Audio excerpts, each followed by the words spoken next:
So I measured the amount of fuel that the pumps flowed, and they flowed a gallon apiece in 60 seconds, which is about, well, easiest math ever. That's 60 gallons per hour, which is exactly what a supercharged car's fuel pump is supposed to do. So with no load, they're flowing exactly what they're supposed to, which means it's either a problem with like the pump being weak when it's under, when it's actually having to make build pressure, or a problem with the wiring, or a problem with the fuel filter. So I'm going to put the stock sending unit back in here since that pump seems to be okay in a free flow situation, which is that one. Yeah, that one. I'm gonna put that back in there, button that all back up a bit, and I'm gonna do the test again from the return line up under the engine bay, which means I'm actually gonna have to start the car and pour a gallon of fuel out of the car while it's running. Good plan. And that will let me know if it'll just give me another data point, really. And then after that, I'll put a new filter on it because, I mean, it's an old car. It probably needs a filter anyway. Why not? They were like $8. And then I'll do it again and see what number that comes up with. I got a cheap micro guard to guard my micros. It says premium on here, so you know it's good. Why are there so many things rattling around in here? One of those dinguses. Anyway, I'm gonna go stick that fuel pump back in and go from there. This is pretty much the same thing I did the other night when I was draining the tank. I just take, let's see, here is the line that comes off of the regulator. Just take off this safety clip and grab my special GM quick disconnect release tool, shove it in there,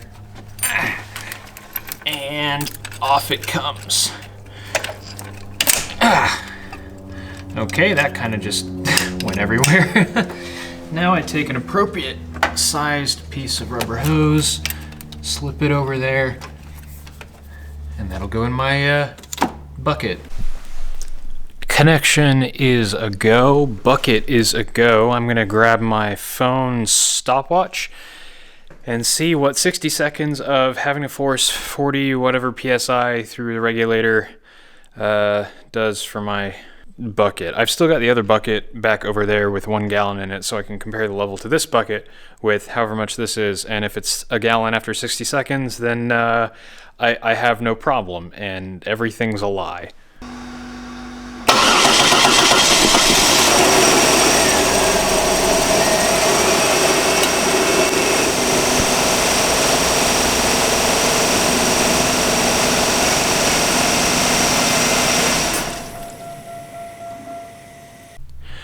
Well, that's baffling. It flowed about a gallon out of the return line as well.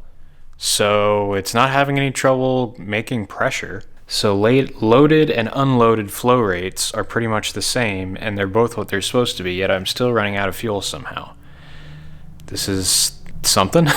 Okay, never mind, I'm an idiot. That looked like it was a gallon, but when I poured it into my 1 gallon fuel tank here, you can see the fuel level is actually about 60% of a gallon, and about 60% of my flow rate is what I'm getting. So let's go ahead and do that fuel filter and see if that helps, I guess. The other possibility is that the pump is only weak when it's under load, and I'm not entirely sure how I would test that. I guess I would take it back out, throw in the other one and see if it does better, or just buy a better pump. I just kind of want this car to run at this point though, or work at least as good as it did from the factory. Dang it, I don't want to wait on things. Okay, fuel filter. That's popped out of that's weird. A little plastic comb here for the lines. Wasn't popped into that properly. So let's see here. Lefty loosey.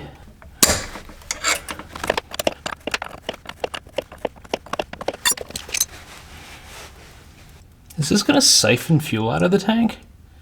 I just realized.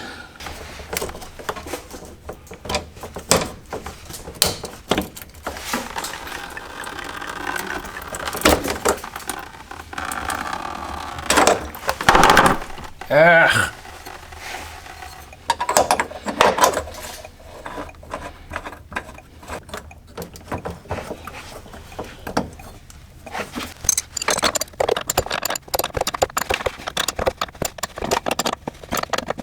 Wow, ethanol tastes weird. Let's cut this thing open, actually. Let's see what's going on in here.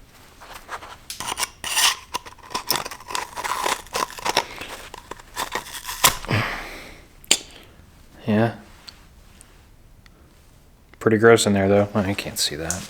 Hang on.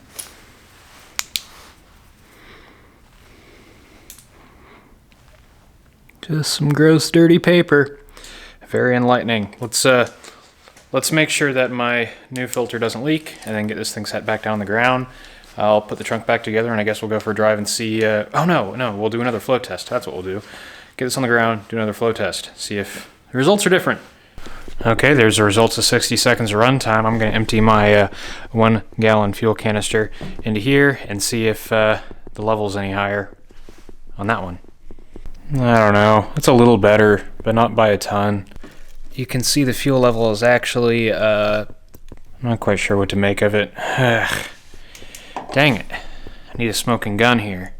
It occurs to me that maybe before I go take this thing for a drive, I should probably clean up this trunk and put it back together. Oh no. I don't think the stock Delco amp is gonna like that too much. Oof.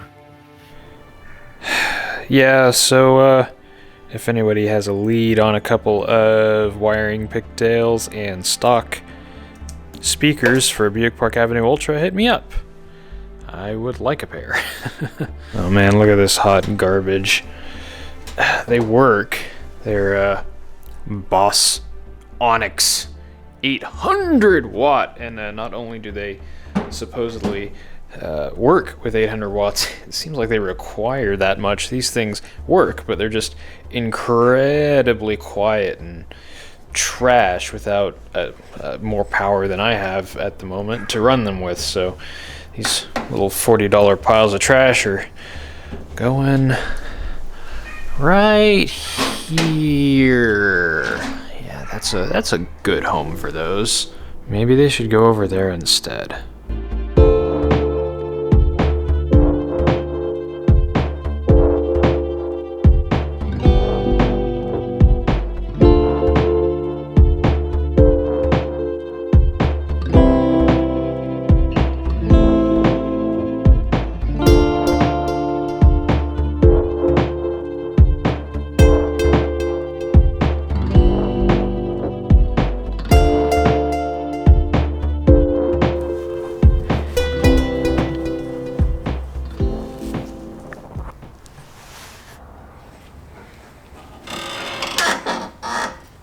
Well, it isn't perfect, but it's back together and very, very roomy. You could stow a lot of golf bags back here. Let's go drive the car, though.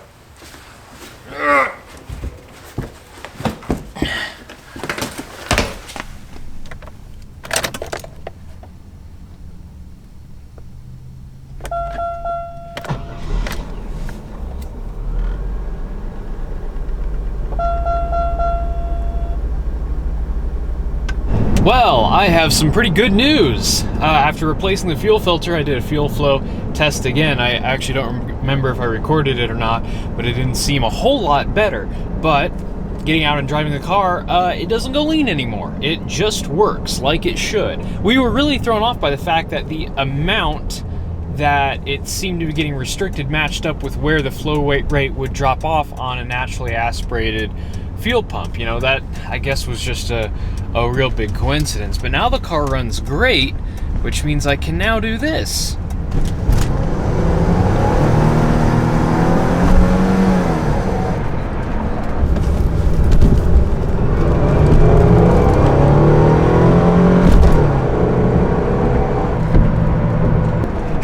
Look at that. It's fast enough to open its own sunshade. That's how you know your car is getting quick. Look at that. Oh, that's amazing. Thanks for watching. Next episode, we're gonna do some more tuning, and we're actually gonna get some performance numbers from this thing. See what it, see where we're at.